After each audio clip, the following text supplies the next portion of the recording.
Hello and welcome to this episode of Untold Chapters with Austin Macauley Publishers.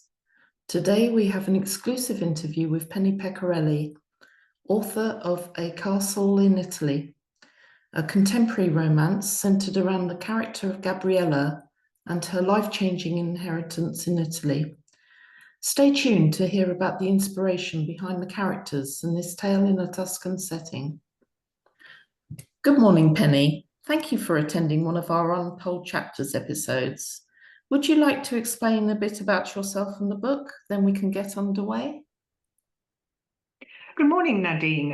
It's a pleasure to be with you. I have been writing really all my life in magazines, and I've done some broadcasting. I had my first story when I was age 9, and I am very happily married to an Italian.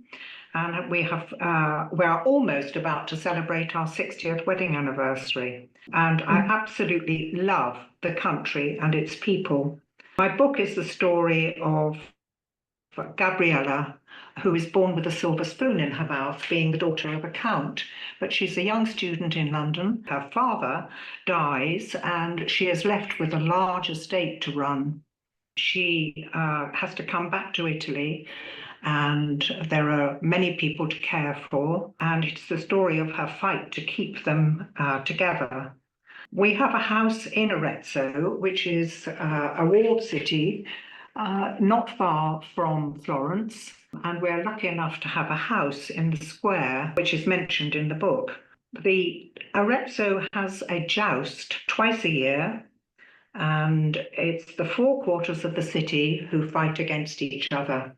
Not actually against each other, but against a model of the Saracen, hence the name, the Giostra di Saraceno. It is rather like the Palio in Siena, which I think many people have heard of, and but except it has a joust at its centre instead of a horse race.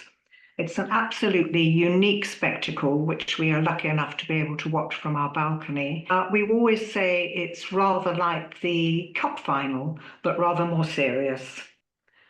Gabriella is a very strong, independent woman, and she decides to turn her house, which is really a castle, into a hotel.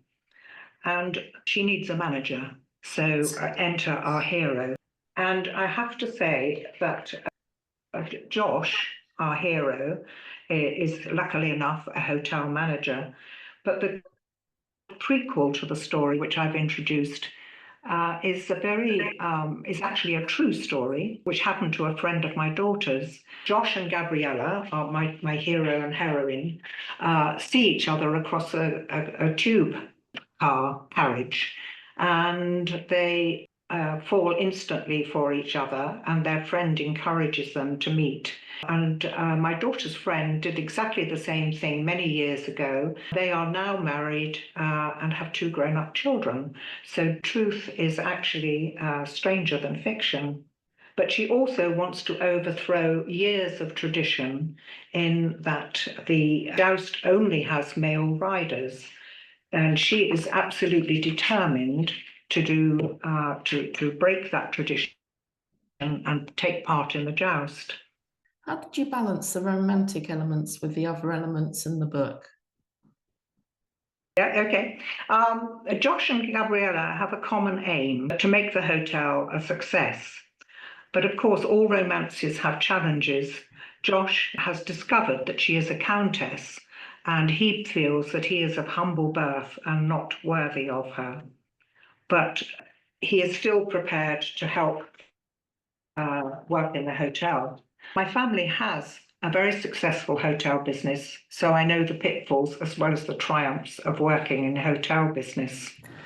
How would you describe your writing style? Are there any specific techniques that you can use to engage readers?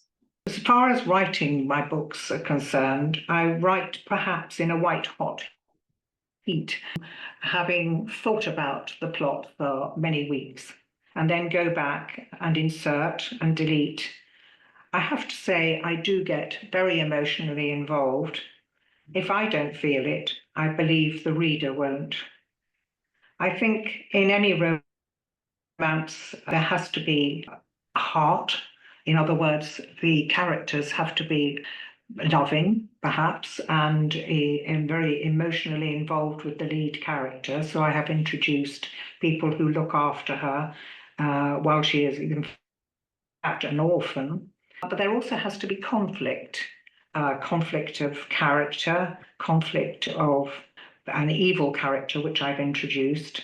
But I think it's also very important to have humour in the story. So I've introduced quite a few, I hope, humorous asides.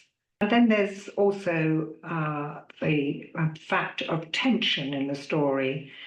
We all know that a good romance will end happily, but there is always an element of will they, won't they, and how to get them together at the end. And as I've mentioned, the evil cousin, he is the one whose actions cause Josh to realise that he really loves her and swallows his pride.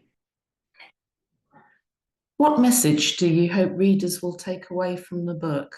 I think the moral of my book is that anybody can do anything if they put their mind to it, both when she starts the hotel and makes a success of it, and also when she does take part in the joust. This is your second title following A Village in Time. Are there any plans for a sequel to A Castle in Italy or any other writing projects in the works? My main aim is to actually be an ambassador for the beautiful province of Tuscany. I hope that I've succeeded in that. I've almost completed my third book, which is actually set in Milan, which has a strange combination of fashion and conservation, which is something I'm also passionate about. How have readers responded to A Castle in Italy? Have you received any particular feedback to share? I've had some very good feedback from various people, which I'm happy about, in that they all want to go to Italy now because they feel my depictions of Italian life are good. And I've also, somebody actually said I made her feel very hungry because of my descriptions of food. So in all of those things, I hope I've succeeded. Well, thank you. That's great. So thank you for taking the time to appear in this episode of Untold Chapters. It's been great talking to you and having you share your story with us. Well, thank you very much, Nadine. It's been my pleasure as well. Thank you. And buon viaggio in Italia. Can I say? Yeah. Arrivederci.